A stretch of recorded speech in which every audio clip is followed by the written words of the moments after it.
So this channel also go! Hello sa lahat po ng mga supporters ni Miss Catherine Bernardo at sa kanyang paparating na project with Mr. James Reid, ano? Trending at pinag-uusapan po ngayon ang sinasabing nanggugulo or guguluhin, parang may pagbabantang nagaganap, ano? Sino nga ba at ano nga ba ang nakapaloob sa balita? Ngayong araw, ito na, ano, of course, pag-usapan natin dahil hindi pa man po na ilalabas, no? Ito pong parang balita or ito pong serye na gagawin po ni Mr. James Reid at Miss Catherine Bernardo ay napakarami na pong mga nega, no? Sinasabi po ng ilang mga showbiz chikas, showbiz insiders at sa lahat ng mga showbiz critics na parang hindi raw nila nakikitaan ng sweetness or romantic na relationship dito po sa parang kumbaga hindi sila makitaan ng kilig, ganun. So, sabi naman po ng iba, syempre hindi pa naman po talaga yung pukpukan ng ano nung parang promo, 'di ba? Pag promo na kasi yan ilalabasan nila yung mga alas nila diyan. Meron ng mga isyong maglalabasan yan. Syempre napakaaga pa, napakabata pa. Kumbaga sa kung term na gagamitin natin para talagang kakitaan at maramdaman talaga natin na may kilig factor nga si James at si Miss Catherine. Pero ngayong araw ay may nilabas na po, no, na mga parang yung mga inilabas na ng ABS-CBN at Dreamscape Production kung sino ang isa sa mga premyadong actress sa kanya pong sa kanyang henerasyon ang makakasama ni Miss Catherine Bernardo and James Reid. According po sa isang Abante article, Abante News, September 5, 2025 was posted today na kinilala si Miss Ma Salvador na sinasabing guguluhin sina Catherine Bernardo at James Reid. According po dito, makikigulo si Ma Salvador sa tandem ni Catherine Bernardo at James Reid. Nitong Biyernes ay opisyal nang ipinakilala ng ABS-CBN Studios at Dreamscape Entertainment bilang isa sa mga lead star ng Catherine serye. Giveaway, cause the majesty is back. Ma Salvador joins Asia superstar Catherine Bernardo and multimedia prince James Reid in Dreamscape upcoming series, say ng Dreamscape Entertainment sa kanilang post. So, kinukumpirma po ng Dreamscape Entertainment na makakasama po nila ang nag-iisang Maha Salvador. The Majesty is back. So, talagang very interesting. Ano kaya ang magiging papel ni Maha Salvador dito po kay Miss Catherine at James Reid? Kasi parang I think this is gonna be the first time na makakasama ni Catherine si Maha sa isang serye, no, sa isang project. And this is really a very pasabog. Talagang ibang klase yung pa-andar ng Dreamscape ngayon. Ito ang pagbabalik ng primetime ni Maha na muling napapanood bilang guest star sa Ironheart noong 2022. Ang tagal na. 3 years na. Matatanda ang 2 Fridays ago ay opisyal nang inanunsyo ang pagbabalik ni Kat sa nasabing production na nasundan ng pagsama sa kanya ni James sa proyekto. Maraming fan ng mga natuwa dahil matagal na nilang pangarap na magsama si Maha at Kat sa isang show. Magkaibigan din kasi ang dalawa sa tunay na buhay. Matatandang sinuporta ni Maha si Kat sa pelikula nito na A Very Good Girl. Dumalo naman si Kat sa gender reveal ng unang baby ni Maha at asawa nitong si Rambo Nunez last year. Nitong ganap ng isang magazine na tanong pa si Maha ng entertainment press kung ano ang reaksyon niya sa pagbabalik serye ni Catherine. Naging matipid naman ang sagot ni Maha. Sabi niya lang, I'm excited for her, diba? At least nagbabalik siya, sabi ni Maha. Dahil sa kanyang sagot ay tinanong siya kung kailan siya makakabalik sa isang teleserye. Ang sagot niya, sana soon, nakangiting sagot niya. So, doon pa lang po sa sagot ni Miss Maha Salvador, parang kinukumpirma niya na dito or nagbibigay na po siya ng hint talaga na kasama siya doon sa serye na gagawin nitong si James Reid tsaka si Miss Catherine Bernardo. So, talagang grabe po yung energy ng mga manonood sa pag-aabang ng bagong serye na ito, ano? So, kung saan talagang yung Catherine James teleserye announced Spark. Biruin po ninyo base po doon sa analytics nung parang teaser na inilabas nito pong si Catherine and James sa teleserye nila. Talagang grabe po, it hits 3.5 million. Biruin po ninyo yun, 3.5 million views in just 24 hours. Ganun katindi yung pagtangkilik at pagtanggap at yung curiosity ng maraming mga manonood sa pagbabalik serye nga ni James at saka ni Miss Catherine Bernardo. Ito kasi yung tambalang hindi mo inaasahan. Yun po ang ilan sa mga sinasabi nitong si Catherine at si James kasi hindi naman talaga nila ini-expect that one day magkakatrabaho po silang dalawa kasi nanggaling sila sa magkaibang fandom Itong si James Reid, meron po siyang Nadine Lustre noon, 'di ba? Which is po siya Ang pangalan po nila is, ano ba pangalan nila? James Reid and Dean, J. Dean. Tapos si Catherine Bernardo and Daniel Padilla, which is Katniel, na dati talagang pinagbubungguan yung dalawang fandom na yun, tapos ngayon mag-unite sa isang serye. And that's really very interesting. According to Miss Catherine Bernardo, isa rin sa mga nilinaw niya, no, na talagang ang pagtatambal nila ni Mr. James Reid ay hindi ibig sabihin na magiging ano na sila, steady na yung pagiging love team nila. This is just a professional, wala pong love team na magaganap, ano. Yun po ang paglilinaw ni Miss Catherine Bernardo sa kanila pong serye na ito. Sabi nga po ni Mr. OG Diaz, hindi pa natin alam kung ito po ay didiretso sa movie kasi pag maganda po ang pagtanggap ng tao doon po sa kanilang serye, posible naman pong bigyan or pagbigyan po sila ng ito pong ABS-CBN to make another or para po gumawa ng movie. So according po dito sa news na to, Catherine James teleserye announcement spark frenzy hits 3.5 million views in 24 hours. Sabi ng balita, fan couldn't contain their excitement over ABS-CBN Dreamscape Entertainment announcement of Catherine Bernardo and James Reid preparing for their comeback teleserye that wreak havoc on social media and earned over 3.5 million total views in just 24 hours. At naging usap-usapan po, no, yung mga photos and videos na naglalabasan na talagang shinare ng maraming mga fans po ni Catherine Bernardo. Grabe po yun, ha. Dabay netizen, the crossover of all crossover. Grabe. Catherine admit that she also did not expect to star alongside James in series since they both came from different love team. Yun po yung sinasabi ni Mr. James at Miss Catherine. So, ang ano na lang dito, ang magiging hintay na lang natin dito kung ano ang magiging parang resulta ng pagtatambal po nilang dalawa. Kasi patapos kung lumabas lahat yan, tapos nilabas na po nila si Maha Salvador bilang isa sa mga hindi natin alam kung kontrabida-bida ba siya, ganun. Kasi pwedeng kontrabida-bida sa love team ni Catherine tsaka ni Mr. James Reid kasi doon magaling si Maha, diba? So, ngayon pa lang nagte-trending na po ang Catherine Bernardo and hashtag James Reid, hashtag Dreamscape Entertainment, hashtag Maha Salvador. Ikaw, ano ang hashtag mo? At ito yung ating question of the day. Ano ang iyong inaasahan dito po sa serye na gagawin po ni Catherine at ni James Reid and Maha Salvador? Mag-comment po kayo sa comment section. So, that's it for today. For more videos and updates, please don't forget to like and subscribe, and please don't forget to follow my Facebook page, Darheads TV. God bless everyone! Darheads TV, oh yeah, showbiz chika na legit, bawal ang fake.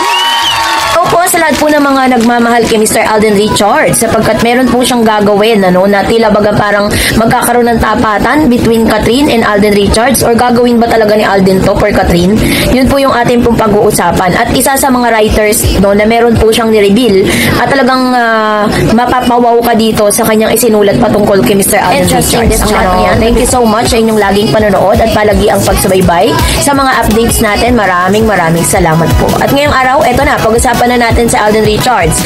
Kasi meron pong isang malapit na writer, dito po kay Mr. Alden Richards ang naglabas ng kanyang saloobin patungkol kay Tisoy. Kasi sa kabi-kabilaan po mga pambabash, di ba, nung nabalitaan natin na si Miss Main Mendoza naglabas ng kanyang statement patungkol nga sa hindi raw di umano pang liligaw ni Mr. Alden Richards dito po kay Miss Main. Kaya po talagang kabi-kabilaan yung backlash na lumalabas patungkol sa kanya. So, dahil dyan, meron pong mga good write-ups patungkol kay Alden kasi well in fact sabi nga you cannot put the good man down. Wala pong pwedeng magpabagsak sa isang mabuting tao, alam nyo po yan, at na-witness po ng buong Pilipinas at buong mundo kung gaano po kabuti ang puso ng isang Alden Richards. Kaya marami mang mga taong gusto siyang pabagsakin, hindi talaga kasi makikita mo talaga yung kindness tsaka yung goodness sa heart niya, diba? At alam natin na si Alden po isa sa mga considered as a good boy. It's just so happen na may misinterpret lang ng ilang mga girls yung pagiging sweet niya, yung pagiging caring niya, diba? Doon po siya nami-misinterpret, pero pagkatao niya kasi yun. So, anyways, basahin nga natin ang ilan sa mga article na ito. It was written by Mr. Ervin Santiago. Sabi po dito ni Mr. Ervin, sabi niya, Alden Richards hindi na-afford ni Susette Doctolero, superstar na si Tisoy. Ayan.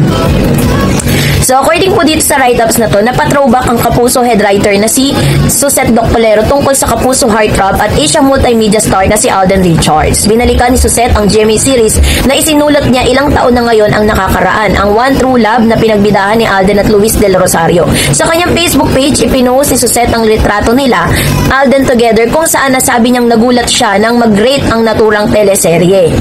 Sabi niya, nung sinulat ko ang konseptong One True Love at si Alden ang bida with Luis De Los Reyes as his female lead, ay nagulat ako na nag-rate ang show. Simple lang kasi ang kwento. Isang binatang mahirap na may dyslexia kaya grade 2 lang ang natapos. Na in love sa isang dalagang mayaman at para patunayang sarili sa ama ng dalaga na siya ay karapat dapat magbalik siya sa pag-aaral kahit hirap nang magbasa, sabi niya.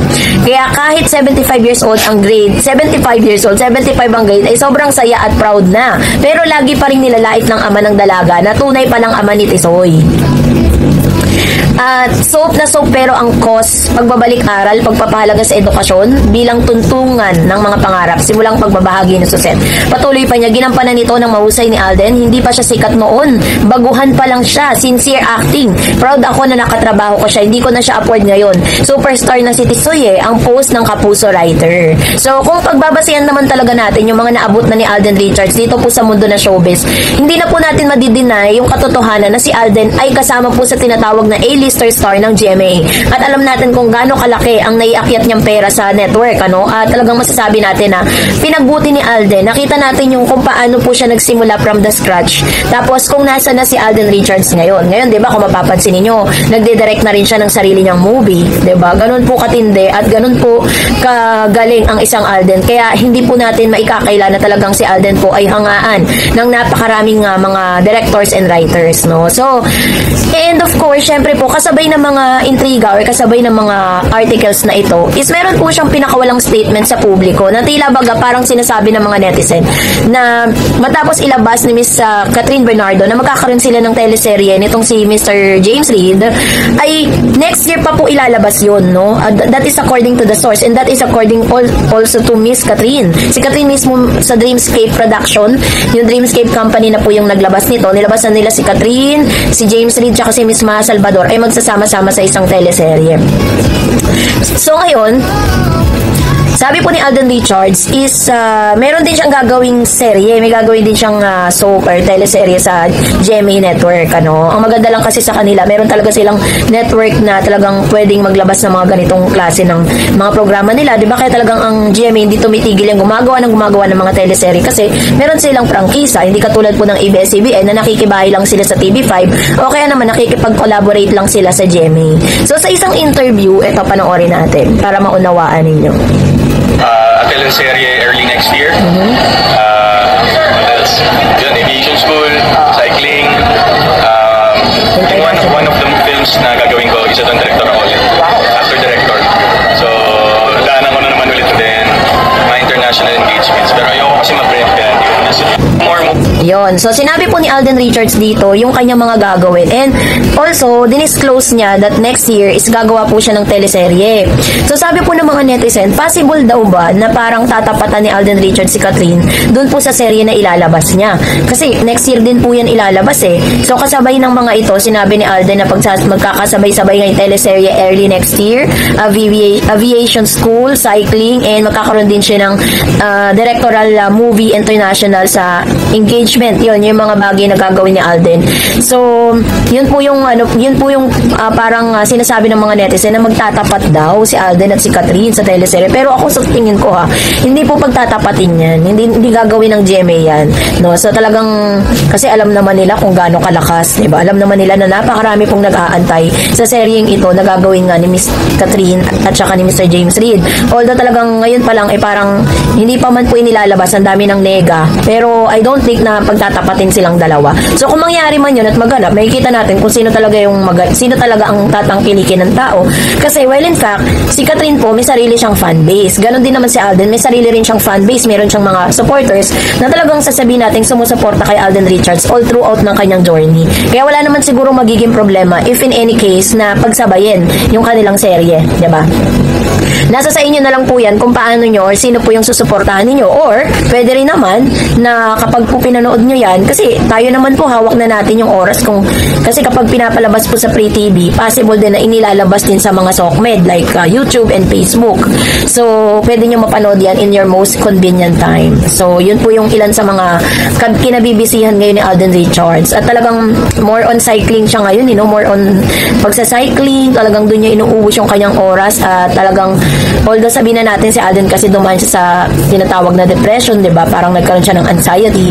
So, doon niya po talagang in-spend yung kanyang days kasi doon siya happy.